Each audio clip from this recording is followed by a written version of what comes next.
There we go. All right. Good old technology. All right. So I have the pleasure to introduce today's speakers.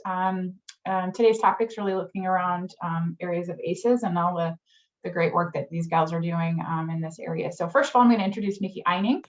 Nikki has a bachelor's degree in human development and family studies with a minor in nonprofit leadership and management and minor in Spanish through South Dakota State University. She has a master's in social work from University of North Dakota, and she's a licensed social worker through the state of South Dakota with a private independent practice licensure. She's worked in community mental health for 15 years, and she's passionate about advocating for trauma-informed care, helping shift our awareness and mindset regarding those who have experienced trauma and our collective ability to support resilience opportunities. Currently, Nikki provides outpatient counseling for children, adolescents, and their parents, guardians, and families.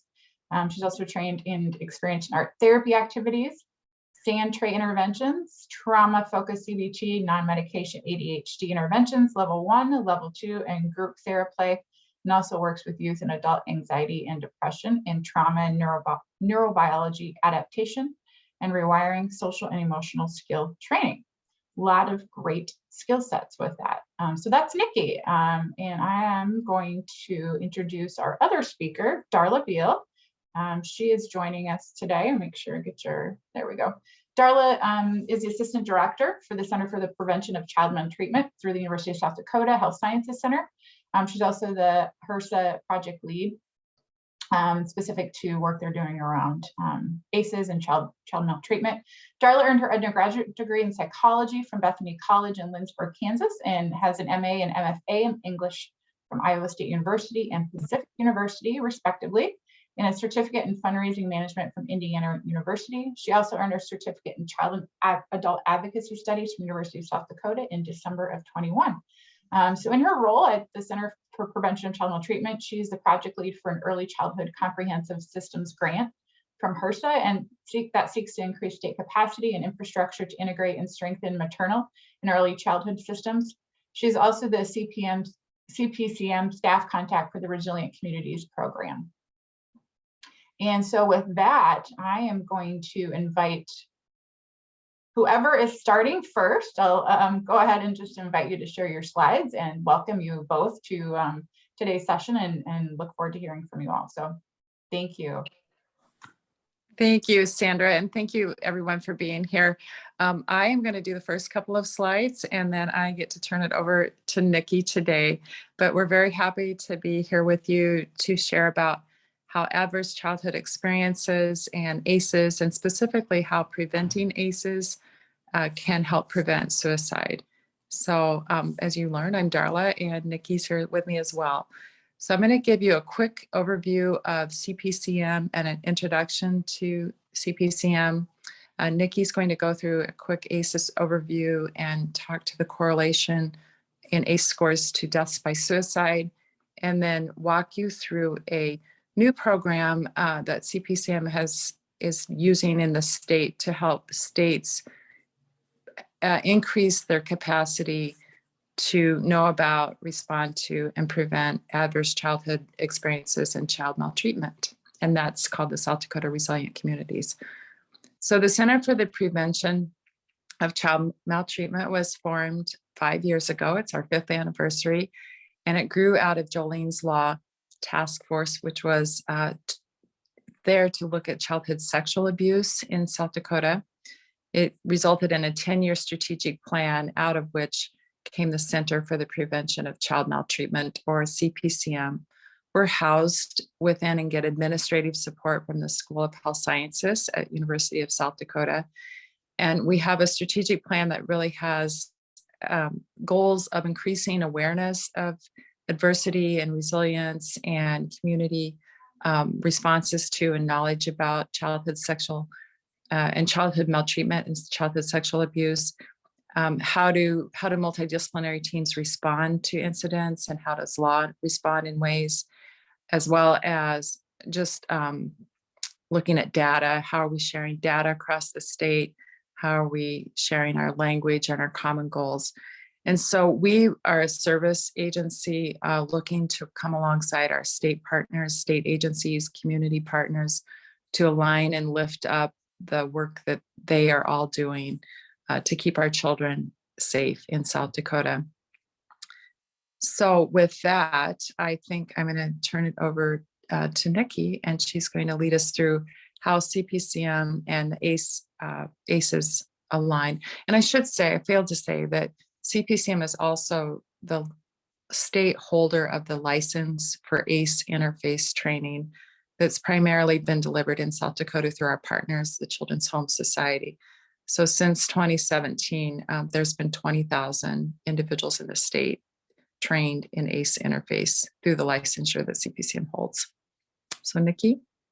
Thanks, Darla. So we're going to talk a little bit today about the ACE study, or the Adverse Childhood Experience study, why it's important for us to understand the prevalence of ACEs and the impact of ACEs on individuals, for ourselves and all of us around us, and what that means when we talk about suicide prevention. And so for those of you who are not familiar with the ACEs study, the ACEs study is the longest of its kind.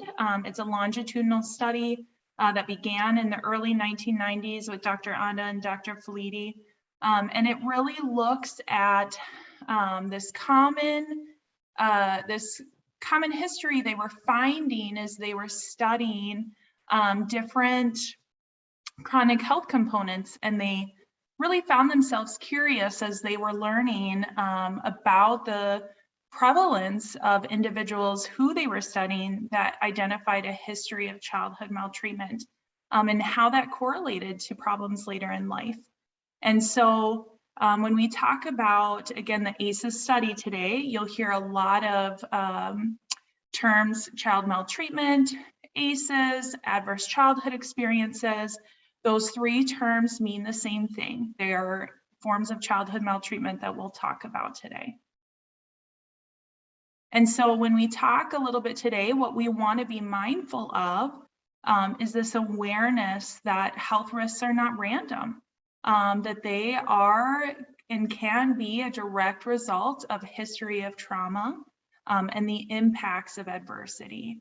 And so what we talk about today is that the ACEs study shows and has been validated since the early 90s, because these studies continue and they continue to validate this research, that adverse childhood experiences or childhood maltreatment or adversities, again, all those terms are things you might hear them being called, disrupt our neurodevelopment and can in turn lead to social and emotional and cognitive adaptations that can lead to risk factors with ourselves and with the others around us. So when we talk about forms of childhood maltreatment, these are the 10 that have been studied in this ACEs study and validated since the beginning of the 90s.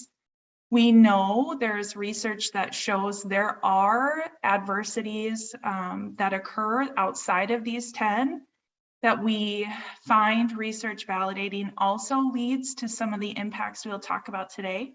But these core 10 that have been studied since the early 90s include household dysfunctions, which include a caregiver or a parent who is experiencing substance abuse, parental separation or divorced parents, a parent with a mental illness, exposure to domestic violence, specifically battered mother, and a parent who's been incarcerated. We also see the forms of neglect, so emotional neglect or physical neglect. Again, those are correlated with that attachment. So with my infant, with my toddler, with my child, am I able to form that attachment with them? Am I able to meet those attachment needs? And when we talk about the forms of abuse, emotional, physical, or sexual abuse, what we know is that unfortunately, the prevalence of ACEs is high. 1 in 2 of us have experienced at least one type of childhood maltreatment. 1 in 4 of us have experienced 2 or more types of childhood maltreatment. And so when one ACE occurs, there's 87% chance that another will occur along with that. So for example, when we take a look at those types of ACEs, We can see where it might be common where if we have a parent who has an addiction or a parent with a mental illness, we might see components associated with that neglect.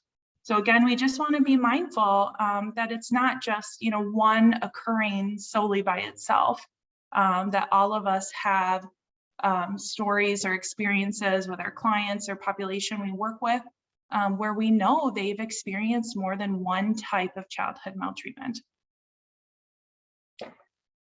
And so why do we want to be aware of that? Why do we want to know about individuals who've experienced trauma? And the answer really is because of that neurodevelopment adaptation. So we want to talk a little bit about brain development. We want to talk a little bit about our nervous system because our nervous system is what connects us to the world around us. And what we talk about in the child development field is, you know, we store issues in our tissues is the way we kind of say it. And so from the moment that we are conceived, we start gathering information about the world around us and we store that in our nervous system. And so we really want to be aware, you know, our nervous system consists of our brain, our spinal cord, our peripheral nerves. And when we talk about how those neural connections are made, we want to be aware of that.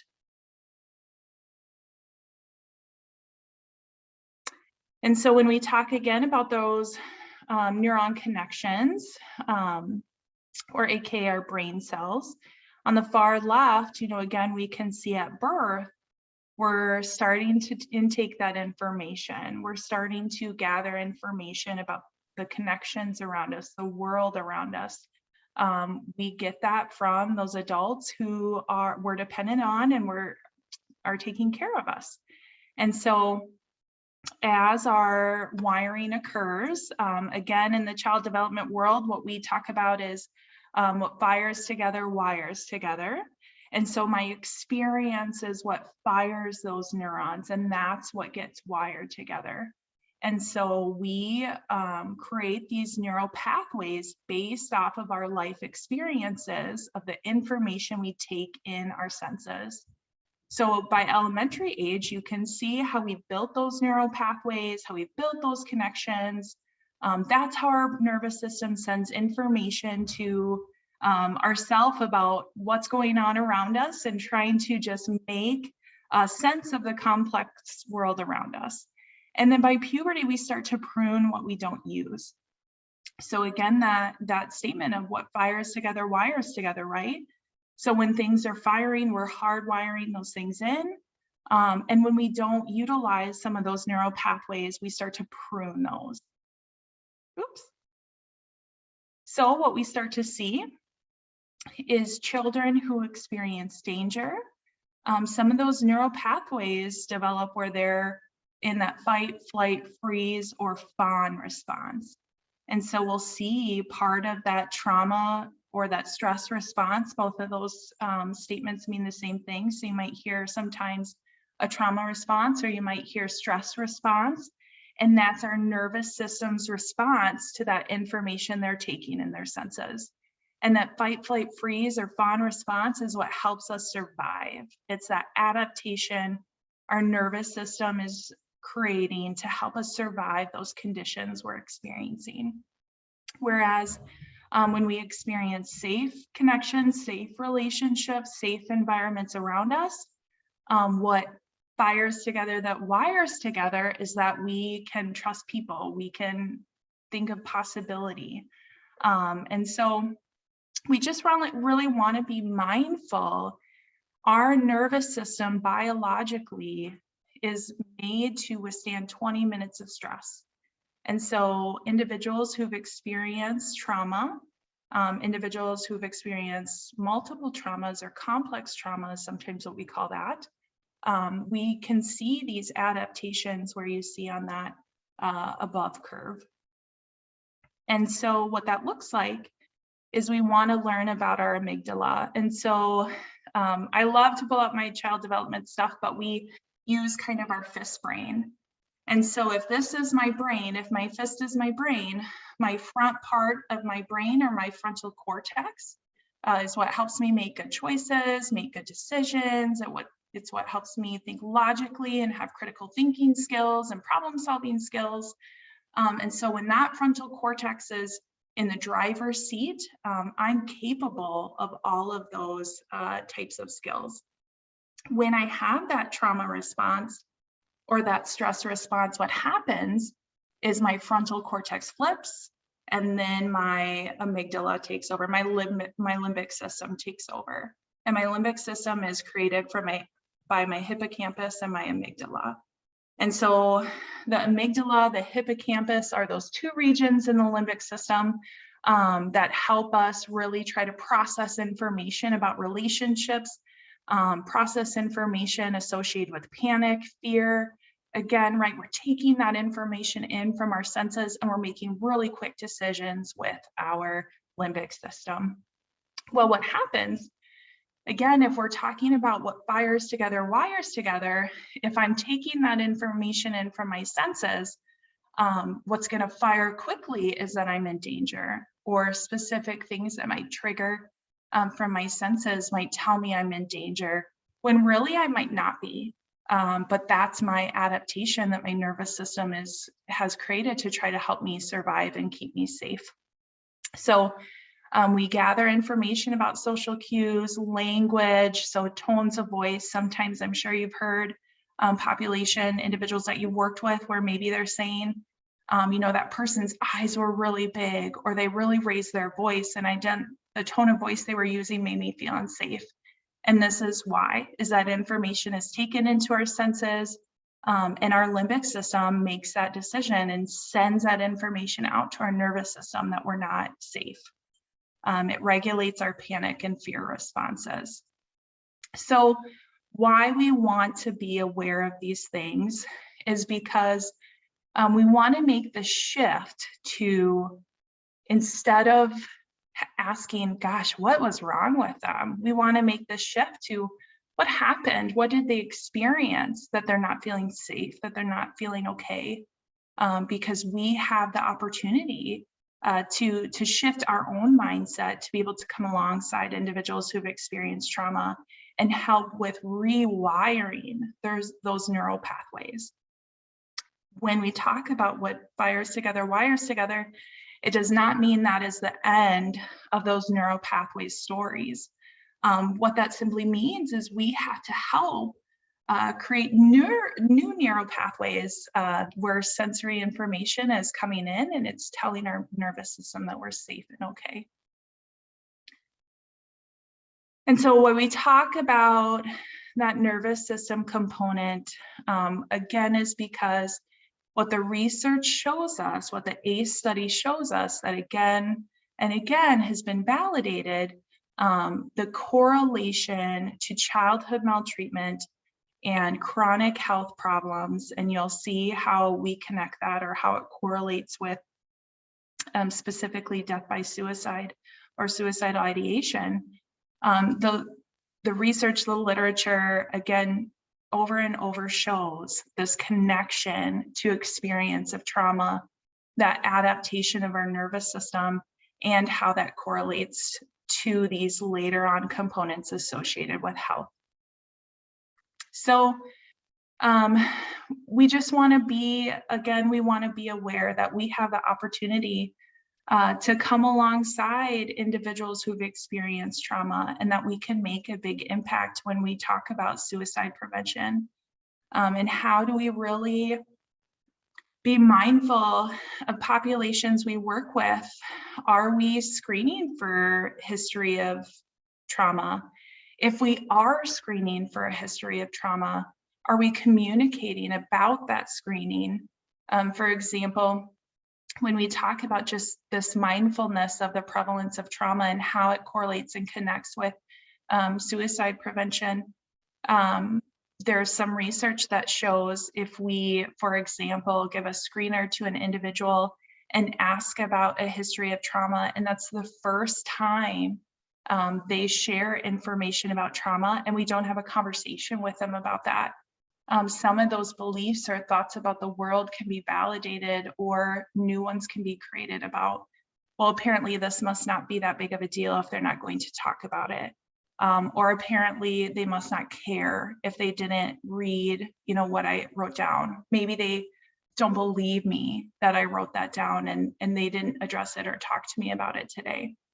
So, again, those are examples where we just want to be mindful of the prevalence. Again, 1 in 2 of us have experienced at least one type, and 2 in 4 of us have experienced 2 or more, or 1 in 4 of us, have experienced 2 or more types of childhood maltreatment.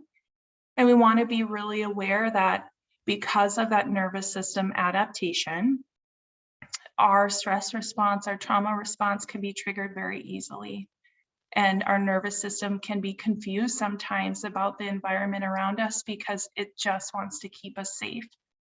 It can be very hard to meet kind of the social expectations, you might say, of the environments around us. So for example, at school or maybe at work, some of those social expectations people have that might be difficult for me if my nervous system is constantly responding in that stress response during the day. And so we want to help make that connection. Again, that history of trauma, that nervous system adaptation, the chemical reaction that happens in our body. So when we talk about that nervous system adaptation, that stress response, what it's doing is releasing adrenaline in our system. And so adrenaline is created of cortisol and epinephrine. Cortisol and epinephrine is what essentially gives us, you kind of hear like that Superman experience, right? Where when I'm in danger and you hear those stories of I was able to lift this heavy thing, that's adrenaline. But over time, again, when we talk about that connection with future health concerns, we see those continued chemicals in our body can relate to a lot of health risks in the future. So we know the CDC research, which, again, when we talk about ACEs, the CDC, who started the research in the early 90s, we know that between deaths by suicide, overdose, ACEs, these are urgent concerns right now. When we look at these statistics, the 2019 statistics, so that's not even in the last couple years when we talk about the impacts of the global pandemic, but we are aware that over 70,000 individuals died from an overdose in 2019, and 47,000 plus individuals died by suicide in 2019. We know those are on the rise, and we know in South Dakota, our numbers in 2022 and 2021 are higher than they've ever been in regards to overdoses and deaths by suicide. So we know there's a lot of research that's going to come out as we learn more about the impacts of the global pandemic, but we know these 3 are urgent issues for everybody around us and that they're preventable. So again, we're aware ACEs are common. They're interrelated to health risks and social problems. And we know that in intergenerational transmission of ACEs, when we talk about epigenetics, when we talk about the history of trauma, we know because of that nervous system adaptation that it takes 3 generational turns of not experiencing trauma to have that intergenerational transmission not play in effect for the next generation. And so we're aware of the predisposition for individuals when we talk about substance abuse, when we talk about mental health, when we talk about chronic health disease, because of epigenetics, what the research is showing us, and the adaptations of those intergenerational transmissions, our next generation, has that predisposition if we've experienced trauma. So for example, for myself, I have a history of childhood maltreatment. And so it's very helpful for me to be aware of the reality of that predisposition for my children. Again, it's not to make me feel guilty. It's just understanding the biology of what this means can be very powerful in feeling in control of how do I learn skills, how do I learn different components and access supports to support myself in healing, to support my children. If I see some of those components that I might be aware of, and just get those supports that can be helpful for us.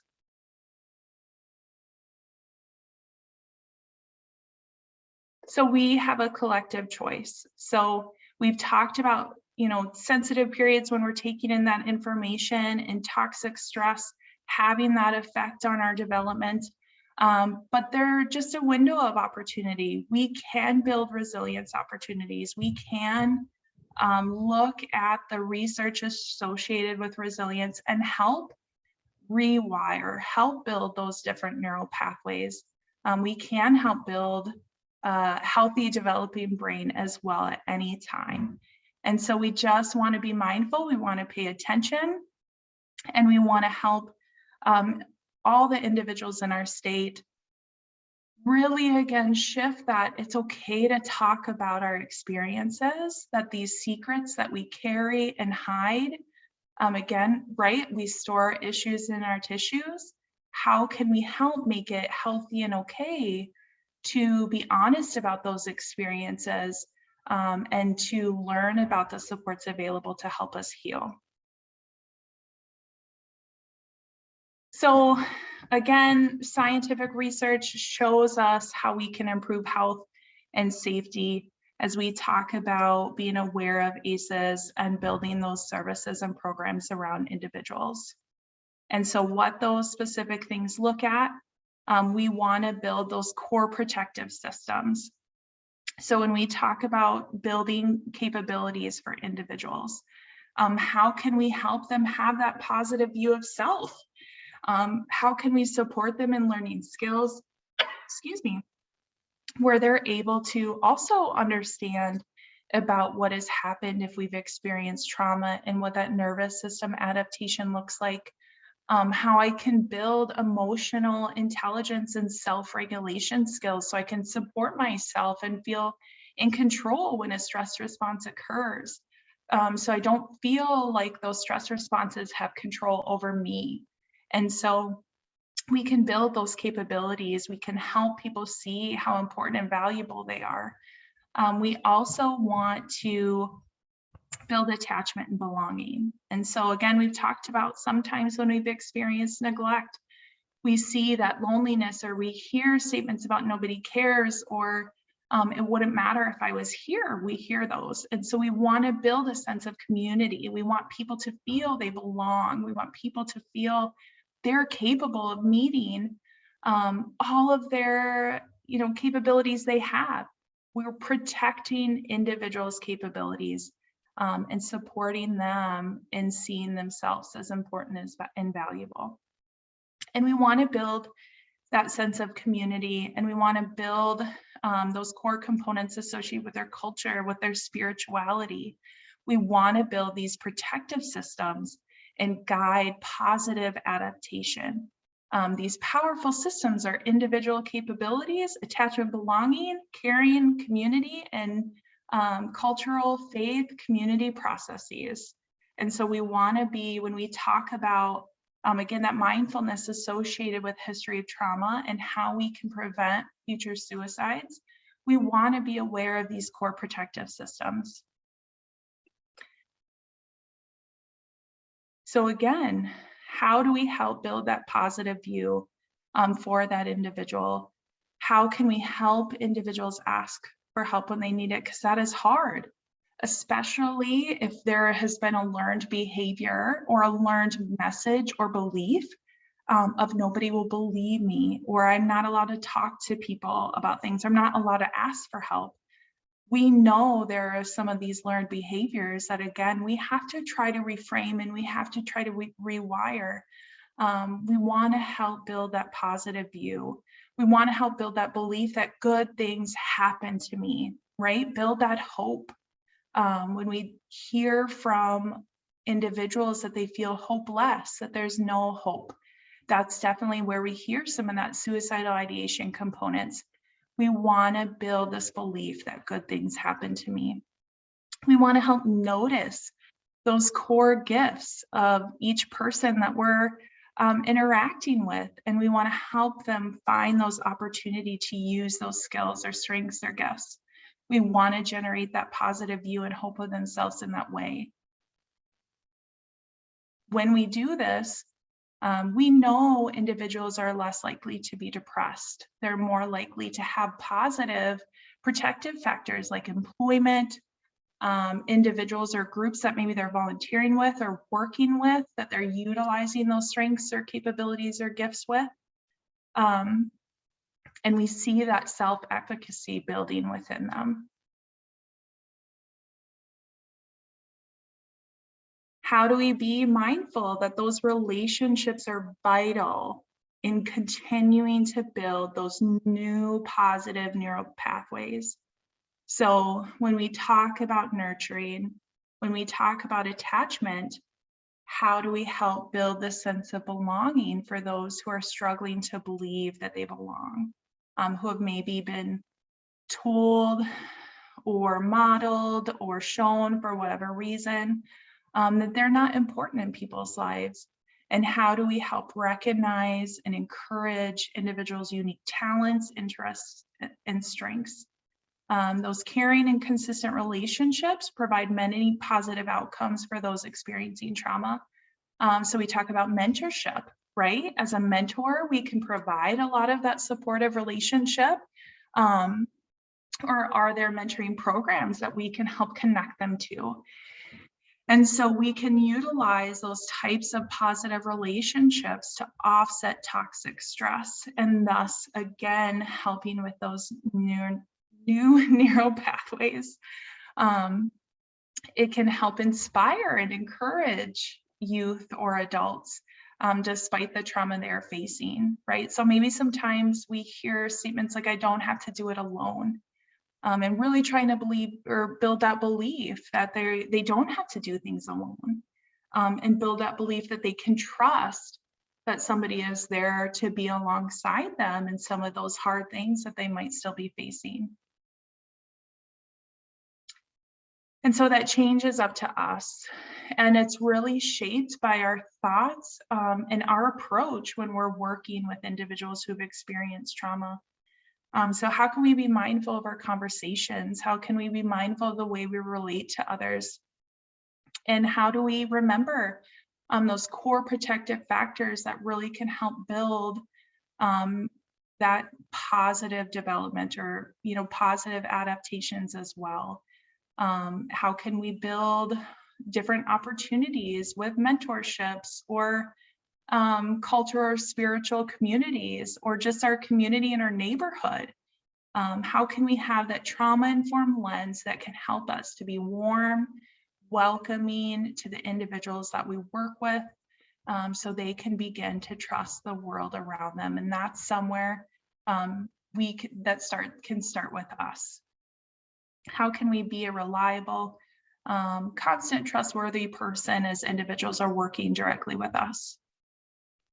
And so why do we talk about this stuff, right? Why does that shift to that trauma-informed perspective matter? And this is why. This is my favorite slide to review with people. This shows, and has again been validated over the last 30 years, when we prevent childhood maltreatment, when we appropriately intervene with evidence-based interventions associated with trauma, we can prevent all of these outcomes. So when we talk about deaths by suicide, look at this oil spill slide where it tells us we could prevent 67% of deaths by suicide by helping build those core protective factors, by building capabilities, by building attachment and belonging, by building a sense of community, a sense of culture, a sense of spirituality. We can prevent 67% of deaths by suicide. That's monumental. And I will be very honest, we will see some of the shift as we talk about the research associated with the global pandemic. And that will be very exciting to see. What does that mean as we try to really, again, help people heal what they've experienced through the pandemic as well. So CPCM has created this effort. It's called South Dakota Resilient Communities. And I'm very excited to share with you when we talk about those protective factors, when we talk about the evidence-based research associated with specific strategies to build those capabilities, to decrease social determinants of health, to build sense of belonging, sense of attachment, and to appropriately intervene.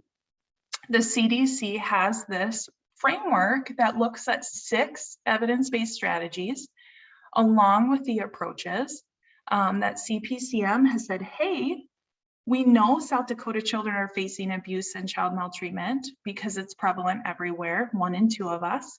We know that adverse childhood experience can disrupt our development and our nervous system, which can create long-term health and at-risk behavior-linked consequences. We also know what we're aware of is preventable. And so we know there's hope. So when we know this, we can work on preventing it. And so we must work together to build resiliency opportunities and CPCM's mission of preventing child maltreatment across South Dakota, right? And so the Resilient Communities effort has a very specific guidebook that utilizes these 6 strategies, all of these different approaches, along with highlighting what's available throughout our state. So for example, these webinars, being able to get more information to our community members about these webinars being available, because it's a wonderful opportunity for people to come and learn about suicide prevention. And when we prevent deaths by suicide, right, we prevent neighborhoods, families, multiple experiences of that loss. And so all of these wonderful programs that we have in our state is highlighted through this guidebook. And so Resilient Communities has 5 different phases. And so what we want to help communities be able to do, which it does take a little bit of time, but again, the guidebook, the technical assistance provided by CPCM makes the collective impact opportunity realistic and obtainable. And so we help facilitating teams prepare for this effort within their community. So we help them identify what sectors would make a great facilitating team for our community to focus on this trauma-informed lens in our community. How do we build that awareness of adverse childhood experiences? How do we build that awareness of that trauma-informed community aspect within that facilitating team and your community? How do we increase community awareness of ACEs, resiliency, risk and protective factors? How do we respond to child maltreatment or to individuals who have experienced childhood maltreatment in their past? How do we prevent? How do we have the shared collective goal of preventing future traumas or reoccurring traumas? And how do we make this sustainable? And so South Dakota Resilient Communities through CPCM, again, has made that easy for communities to be able to implement within their communities, collect that data, be able to celebrate what they're already doing and share that at a state level, as well as identify a really specific plan moving forward of the opportunities they want to focus on. This process, this effort is free, and the community ACEs training is provided by Children's Home Society along with the ACEs and resiliency work through CPCM. So again, a lot of this foundational work is at no cost to communities, which is very exciting. So I know that was brief, it was quick, it was fast. But I'm happy to answer any questions, and I know Darla's happy to answer any questions on behalf of CPCM as well. So yeah, what do you guys got for questions?